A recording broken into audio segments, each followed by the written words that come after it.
Where in the world the government tells people to wait a few more days for the travel green list, urging caution and patience here while the EU discusses ways to invite tourists back safely this summer. And look, I appreciate people's frustration. It's been a very, very difficult year, but we need to make sure we get this right because we don't want to re-import the virus into Britain. Also this lunchtime, the fatal crash in Mexico's capital on the newest metro line in the city. 2 people seriously injured after an explosion at a house in Kent. And after nearly 30 years of marriage, Bill and Melinda Gates announced they are divorcing.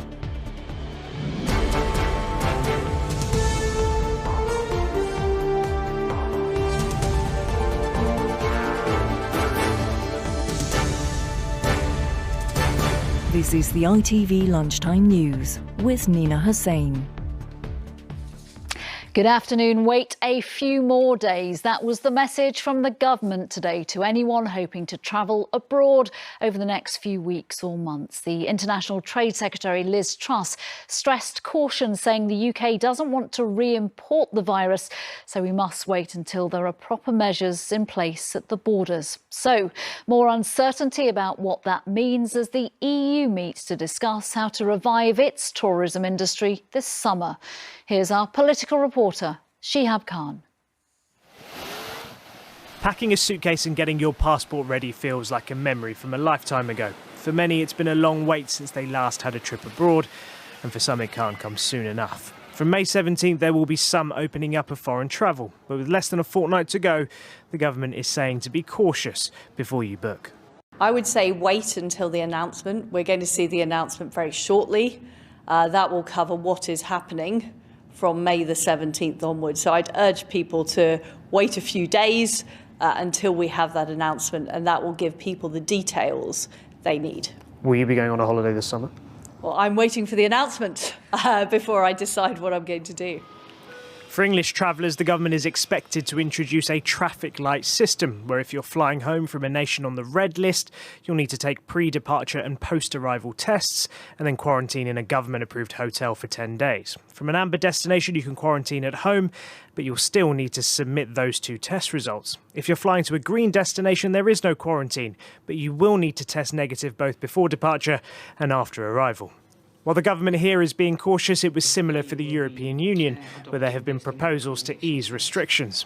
At a briefing today, they were asked if Britain would be added to their travel list and what criteria they were using. I'm not really in position to answer this question. These criteria are not simply numerical, and this is not simply a mechanical exercise, but it's one where the Council needs to appreciate several aspects of the epidemiological situation. Those in the industry have suffered because of the pandemic, and reopening travel will be a much-needed boost. But they want tourists to flow in both directions. It's not just looking at it as how much the travel businesses have been affected. There's also a lot of jobs that have been affected and local businesses as well. It will be wonderful to see people coming back into the UK as well, coming to London and coming to the UK. So that would be a really wonderful news. With concerns about importing the virus from abroad, the government is keen to get the right balance between safety and restoring our freedoms. Shihab, when are we likely to get some clarity on this, some decisions? That's the big question. You heard from the International Trade Secretary in that report there. She says in the coming days. I think from that we can assume there will be something potentially this week, but we don't know for sure. What we do know is that May 17th is the date when this will come into force, and the Prime Minister yesterday was saying that there is no intention to deviate from that. It seems as though we are progressing through the government's roadmap out of this pandemic through every stage without any further delays. Labour today have been saying that they're concerned that we'll get to a situation that we had last year where some people go on holidays and while they're abroad they're told when they come back they'll need to quarantine, which wasn't the case when they went away. Now the government will say that that is because they have to be incredibly reactive. The situation is changing very quickly. The pandemic is a fast-moving thing, so it is one of those things, unfortunately, we'll have to wait and see. Shihab Khan, thank you very much. Thank you. Foreign ministers from the G7 group of wealthy countries are meeting in London for the first face-to-face talks since the pandemic began. The Foreign Secretary, Dominic Raab, welcomed the group to the meeting with awkward forearm bumps, replacing the usual handshakes. They're discussing ways to make COVID vaccines available around the world, climate change and relations with Russia, China and Iran. At least 23 people have been killed in Mexico City after a train crashed onto a busy road. The accident happened around 10 o'clock in the evening when an elevated part of the subway collapsed. The line was the newest on the capital's metro, only opening in 2012. The mayor has ordered an urgent investigation into what happened. With the latest on the rescue operation, here's our correspondent, John Ray.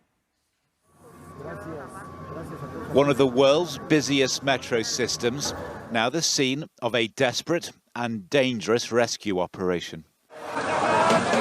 Two subway cars hang perilously overhead while, amid fears of a further collapse, emergency workers risk their own lives to search the wreckage, to rescue survivors and to recover bodies. So far, more than 20 people are known to have died, a grim toll that includes children, with more than 70 injured, some seriously. This is the moment, late in the Mexican evening, that a supporting girder gave way and the elevated section of track collapsed onto a busy road below. It is not clear how many of the casualties were passengers on the train or in passing cars. This man's son is trapped under the bridge. It just fell in on him, he says. This man says his friend is still missing. She was 6 months pregnant. Her phone is no longer taking calls. Police and firefighters have cordoned off the area, while anxious families can do nothing but wait for news, good or bad. My brother is still missing, says this man. We just want to know what's going on. The transit system carries more than 5 million passengers each day, but this is its newest line, less than a decade old, serving the south of the city. Local media reports suspicions it was damaged in a 2017 earthquake. The mayor has promised an inquiry, but for now there is a more urgent task of saving lives and locating the dead. John Ray, ITV News. The number of new COVID infections in India has passed 20 million, the second nation in the world after the United States to pass the milestone. The 2021 Indian Cricket Premier League has now been suspended indefinitely. It follows weeks of controversy over the decision to continue play while levels of coronavirus were so high. Back here, 2 people have been seriously injured after an explosion at a home in Kent. 5 others have also been taken to hospital with less serious injuries. Fire crews were called to the home in Ashford just before 8 o'clock this morning. The cause of the explosion is not yet known. John Ryle is at the scene. John, what more have you learned so far? At 8 o'clock this morning, an explosion and ferocious fire swept through the terrace of homes behind me, destroying 2, severely damaging a third. All that remains of one of those homes is a chimney stack and an adjoining wall. Many people trapped by rubble and fire were rescued by firefighters. The latest news on casualties is that there were 7, 2 serious, who were airlifted to a London hospital, 5 less so who are at the local William Harvey Hospital here in Ashford. The emergency services are telling us now that everyone living in that terrace has now been accounted for, but searches continue at what is now a dangerous and complex scene. Well, a little earlier I spoke to a woman who lives in the terrace. Just a massive explosion shook the whole house, really. So I ran downstairs and the front door was open. So that has now been damaged. I ran outside and see the whole front of the house just totally blown off. So a huge response by the emergency services here. Dozens of people evacuated amid concerns about escaping gas and airborne asbestos. Those people have been cared for at a local village hall. What lies ahead now is a long and complex investigation into what caused this. But having spoken to local people and others, it's pretty clear that a build-up of gas was involved. John Ryle, thank you very much. Thank you. The prosecution has opened its case against a police officer accused of the murder and manslaughter of the former Aston Villa player Dalian Atkinson. The court heard the former footballer died in 2016 after being tasered for 33 seconds following a confrontation with two police constables. PC Benjamin Monk has denied any wrongdoing leading to Mr Atkinson's death.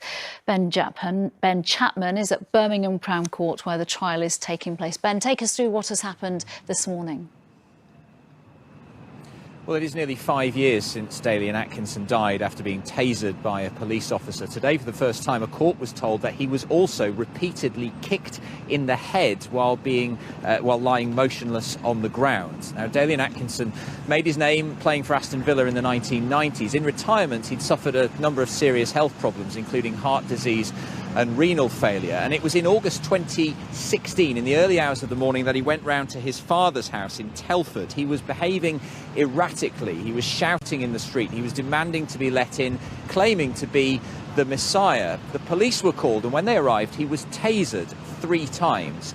The court was told today the first 2 times the taser didn't work. On the third occasion, the taser was fired for 33 seconds. Now, that is 6 times the normal amount. He fell to the ground, and it is then that PC Benjamin Monk, seen here arriving at court, is accused of kicking Dalian Atkinson so hard in the head that an imprint of his bootlaces were left on the footballer's forehead. His co-accused, the court was told, PC Mary Ellen Betley-Smith, then hit him repeatedly with her baton. Now, Dalian Atkinson died about an hour later in hospital. The prosecution say, had it not been for that third taser deployment and the kicks, he would not have died. Benjamin Monk denies murder and manslaughter. Mary Ellen Betley-Smith denies a charge of assault. They claim they were entitled to use reasonable force because they feared for their safety. But the prosecution say there are witnesses who describe Dalian Atkinson as lying still and unresponsive on the ground at the time. It will be for a jury to decide. Ben Chapman, thank you. Still to come, how Bill and Melinda Gates' divorce may affect their foundation and its work around the world. And the President of Ireland shows his dogged determination.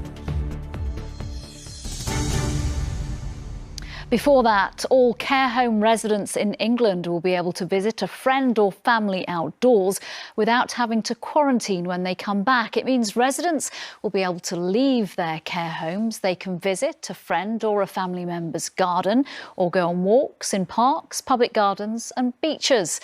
And when they return, they will no longer need to self-isolate for a fortnight in their rooms. But campaigners say some care homes are still only allowing restricted visits to homes. They want a new law to change that. I'm joined by Diane Mayhew, the co-founder of the campaign group Rights for Residents.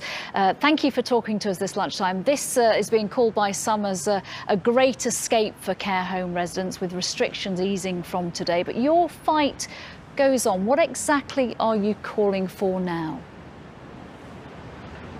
Well, Nina, we're calling for the government to make the guidance mandatory because currently it's only advisory.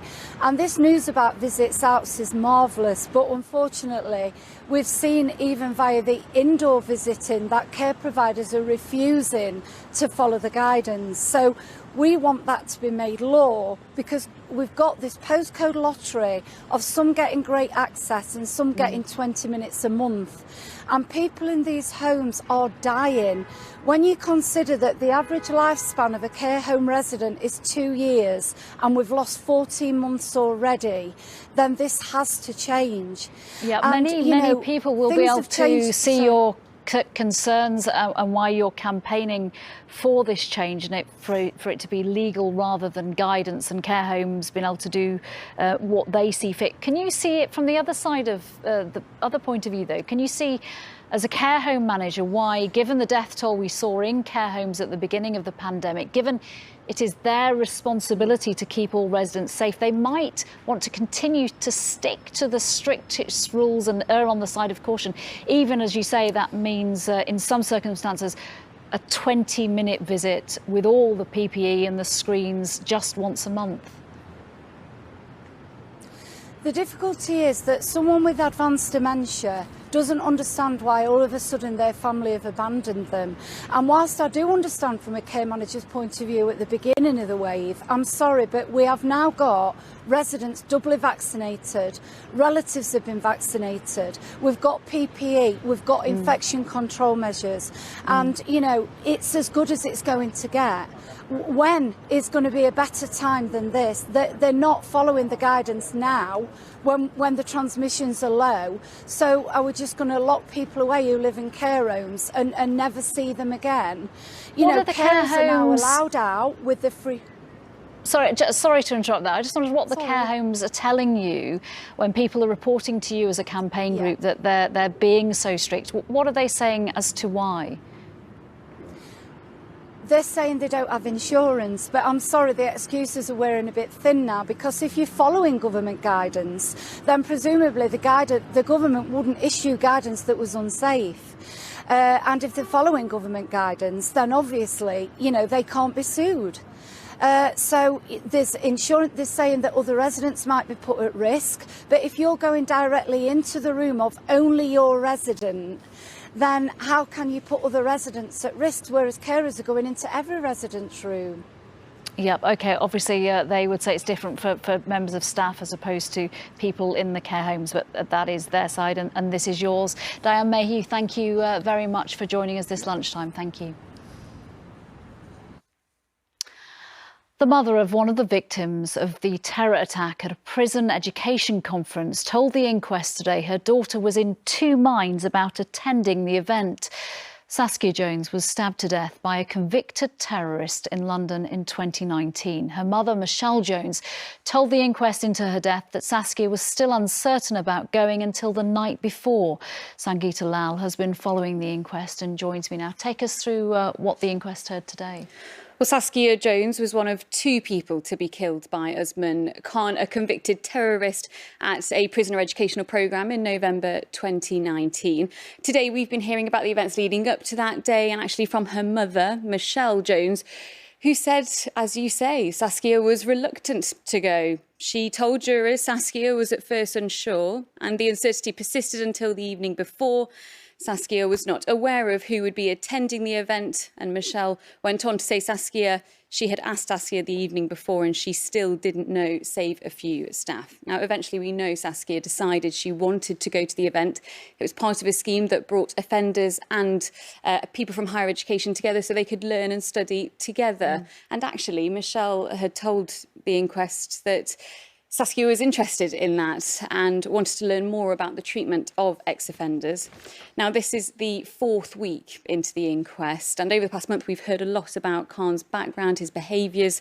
He was released from prison as a high-risk offender in 2018 after spending 8 years in jail for planning to set up a jihadi terror camp in Pakistan. While in custody, he enrolled into the Learning Together programme, which was the event Saskia was part of, and invited there because he was deemed a success story. But during the break at the function, he went to a toilet cubicle, strapped kitchen knives to his hands and started attacking people.